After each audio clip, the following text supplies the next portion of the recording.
IPL के chairman Rajiv Shukla ने कहा है कि आईपीएल के एक आयोजन से पहले उन्होंने संबोधित किया था कोचों और कप्तानों को एक मीटिंग के दौरान, जिसमें उन्होंने साफ तौर पर कहा था कि मंकडिंग का जो नियम है वो आईपीएल में लागू नहीं होगा। उन्होंने ये भी कहा था कि विराट कोहली और महेंद्र सिंह धोनी उस मीटिंग में मौजूद थे और उन्होंने इस बारे में कोई अपनी राय व्यक्त नहीं की थी।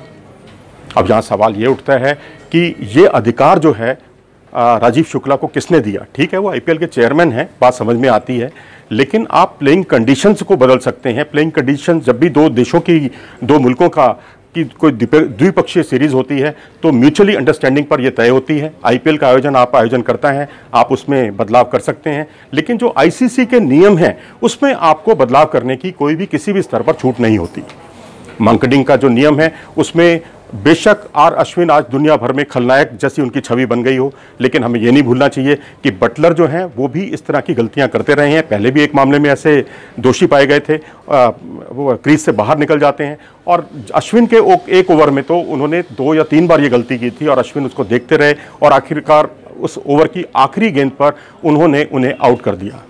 खैर, मामला कुछ भी हो, लेकिन इस नियम में स्पष्टता की साफ तौर पर कमी है कि आपको चेतावनी देनी है या नहीं, या ये कहिए कि ये काम जो है अंपायर को सौंपा जाना चाहिए।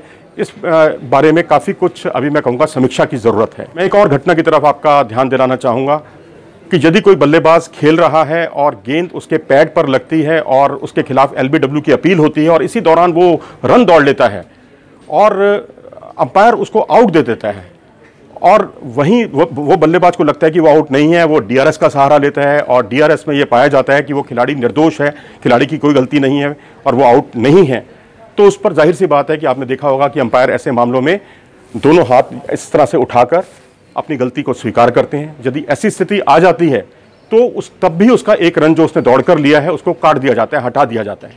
अब यहाँ सवाल ये उठता है कि वो बल्लेबाज की क्या गलती है। ये तो यहाँ जो कुछ गलती हुई अंपायर से गलती हुई, उसने तो दौड़कर रन लिया है, तो लेग बाई का उसका एक रन क्यों काटा गया है। और खास तौर पर जब कोई टूर्नामेंट का जब कोई फाइनल मुकाबला हो रहा हो या मैच का रिजल्ट आखिरी गेंद पर डिसाइड होना हो और इस तरह की स्थिति आ जाए तो उस वक्त आप क्या करेंगे, तब ये विवाद का विषय बन सकता है। जाहिर सी बात है कि इसमें भी एक क्लैरिटी की जरूरत है।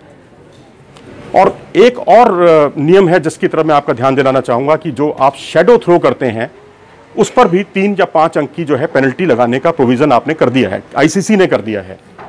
यदि कोई फील्डर आउटफील्ड से या दूर से कहीं से भी थ्रो फेंकता है और कई बार ऐसा देखा गया है कि गेंद उसके हाथ में नहीं होती और वो थ्रो का एक्शन करता है और जहां बल्लेबाज एक रन ले रहा है और दूसरा रन लेना चाह रहा है वो वापस आ जाता है और थ्रो, जबकि गेंद उसके हाथ में होती ही नहीं, गेंद के कोई और फील्डर थ्रो करता है, तो इसको भी आईसीसी ने बहुत ही गंभीरता से लिया है। और ये नियम भी उन्होंने कहीं ना कहीं आईसीसी ने फुटबॉल से प्रभावित होकर अपनाया है, जहां एक जो स्ट्राइकर है वो आगे रहता है और गोलकीपर ने आगे गेंद रखी और वो अचानक वहां से निकलता है और उसको गोल कर देता है।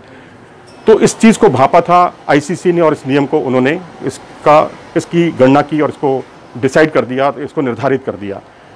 क्वींसलैंड का एक मैच चल रहा था क्रिकेट ऑस्ट्रेलिया 11 के साथ, ये पिछले साल की बात है, सितंबर की, और ये नियम बनने के अगले दिन की ही घटना है।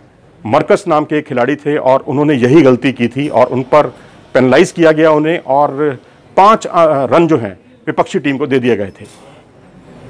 जब आप नियमों में इस तरह से समीक्षा करके उसमें बदलाव कर सकते हैं तो जाहिर सी बात है आपको कुछ और नियमों की भी इस समय समीक्षा की ज़रूरत है।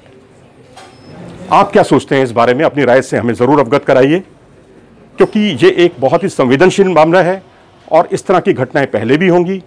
पहले कपिल देव चर्चा में आए थे, इस बार चर्चा का विषय बने हैं आर अश्विन, और इस तरह की और भी अंतर्राष्ट्रीय क्रिकेट में बहुत सी घटनाएं देखने में आई हैं।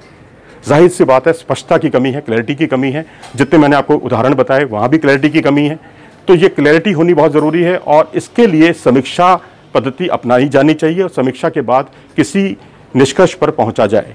अगर आप मेरी इन सब बातों से इत्तेफाक रखते हैं तो इस वीडियो को लाइक करें और इस चैनल को सब्सक्राइब करना ना भूलें।